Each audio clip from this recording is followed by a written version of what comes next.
السلام علیکم ورحمۃ اللہ وبرکاتہ۔ وعلیکم السلام ورحمۃ اللہ وبرکاتہ۔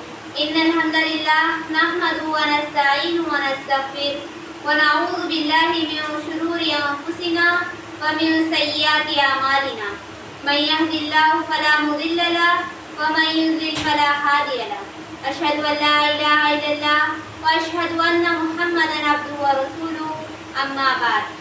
عزیز سامعین، آج کے اس نادیے میں میری تقریر کا عنوان ہے قرآن کی اہمیت۔ جیسا کہ آپ سب جانتے ہیں کہ اللہ تعالیٰ نے ہمارے بہت سے رسولوں پر کتابیں نازل کی، کسی پر تورات، زبور، انجیل، اور ہمارے پیارے آخری نبی محمد صلی اللہ علیہ وسلم پر سب سے آخری کتاب جس کا نام قرآن ہے اسے نازل کیا۔ ہر وہ انسان جو مسلمان ہے اس کے لیے ضروری ہے کہ وہ اس قرآن پر ایمان لائے جسے اللہ تعالیٰ نے نازل کیا ہے، اور اسے سمجھ کر پڑھنے کی کوشش کرے اور اس پر عمل کرے۔ اس قرآن کو صرف سرسری طور پر ہمارے لیے پڑھ لینا ہی کافی نہیں ہے، بلکہ ہر انسان کے لیے ضروری ہے کہ قرآن کے اندر اللہ نے کیا نازل کیا ہے، کن آیتوں کو ذکر کیا ہے، اللہ تعالیٰ نے کن سے بچنے کا، کن چیزوں کو حرام قرار دیا ہے اور کسے حلال بتایا ہے، کسے جائز اور کسے ناجائز بتایا ہے۔ اسے جاننے کے لیے ہمارے لیے ضروری ہے کہ ہم اس قرآن کو پڑھیں اور اس پر عمل کریں۔ اللہ تعالیٰ نے سورہ بقرہ میں فرمایا فَمَن تَبِعَ هُدَايَ فَلَا خَوْفٌ عَلَيْهِمْ وَلَا هُمْ يَحْزَنُونَ۔ پر جس نے ہدایت کی میری پیروی کی میری ہدایت کی تو اسے نہ کوئی غم ہوگا اور نہ انہیں کوئی خوف ہوگا۔ جو لوگ اس قرآن کو چھوتے تک نہیں ہیں، اللہ تعالیٰ نے اس قرآن کو کیوں نازل کیا انہیں یہ تک نہیں معلوم کہ اس میں اللہ نے کیا نازل کیا ہے، کس بارے میں ہمیں بتایا ہے، اسے کبھی کھولنے کی کوشش نہیں کرتے تو آخرت میں وہ بڑے ہی خسارے میں ہوں گے۔ لیکن جو لوگ اس قرآن کا حق ادا کرتے ہوئے اسے پڑھتے ہیں جس طریقے سے اللہ نے اور اس کے رسول نے ہمیں بتایا ہے، ہم اس کی ایک ایک آیت کو اگر سمجھ کر پڑھتے ہیں تو آخرت میں ہم فلاح اور کامیاب ہوں گے۔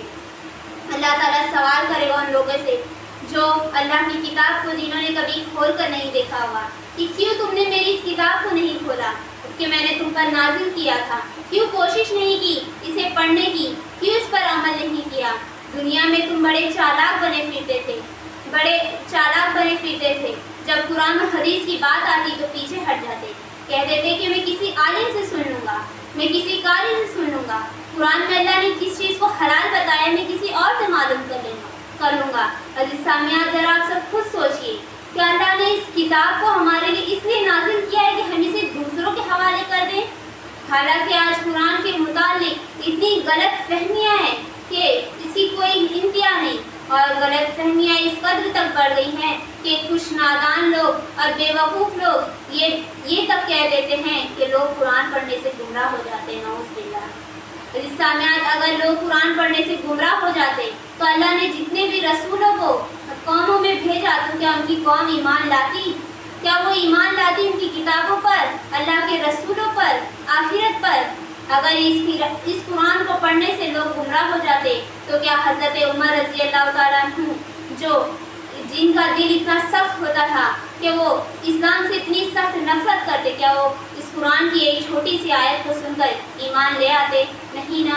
لیکن آج لوگ اتنے بے وقوف ہیں کہ ایسے الفاظ اپنے منہ سے نکالنے سے پہلے سوچتے بھی نہیں ہیں کہ ہم کس کتاب کے بارے میں بات کر رہے ہیں کہ جسے اللہ نے نازل کی ہے، کیا اس میں بھی کوئی شک ہو سکتا ہے؟ کیا وہ ہمیں گمراہ کر سکتی ہے؟ عزیز سامعین، اللہ تعالیٰ نے سورہ قمر میں چار بار فرمایا کہ وَلَقَدْ يَسَّرْنَا الْقُرْآنَ لِلذِّكْرِ فَهَلْ مِن مُّدَّكِرٍ، کہ ہم نے اس قرآن کو آسان بنایا ہے لوگوں کے لیے، کیا ہے کوئی اس سے نصیحت حاصل کرنے والا؟ عزیز سامعین، ہمیں چاہیے کہ ہم اس قرآن پر عمل کریں، اس کے حق کو ادا کرتے ہوئے پڑھیں جس طرح سے اللہ نے ہمیں اس کا حکم دیا ہے۔ ہم اس جاننے کی کوشش کریں کہ اللہ نے ہمیں کس چیز سے منع کیا ہے اور اسے چھوڑ کر ہم اپنی آخرت کو برباد نہ کریں۔ آخر میں اللہ سے دعا ہے کہ اللہ تعالیٰ ہمیں قرآن کو پڑھ کر اسے سمجھنے کی اور اس پر عمل کرنے کی کوشش عطا فرمائے۔ آمین ثم آمین۔ وآخر دعوانا الحمد للہ رب العالمین۔ السلام علیکم ورحمۃ اللہ اللہ وبرکاتہ.